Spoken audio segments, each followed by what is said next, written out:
Hello guys, welcome to my YouTube channel Anjali R digital learning. Guys, ये month और day function जो है ये सीरियल नंबर मांगता है, तो ईयर फंक्शन से शुरू करते हैं।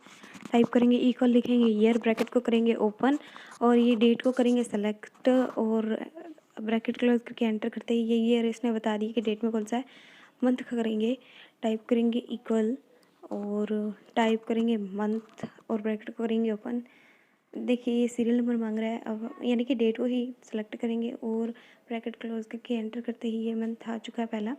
और अब डे के लिए टाइप करेंगे इक्वल, लिखेंगे डे और ब्रैकेट को ओपन करेंगे। अब ये सीरियल नंबर वही डेट को सेलेक्ट करेंगे, ब्रैकेट क्लोज करके एंटर करते ही इसने 12वां दिन बता दिया, जो कि डेट फॉर्मेट में ही बताया गया था।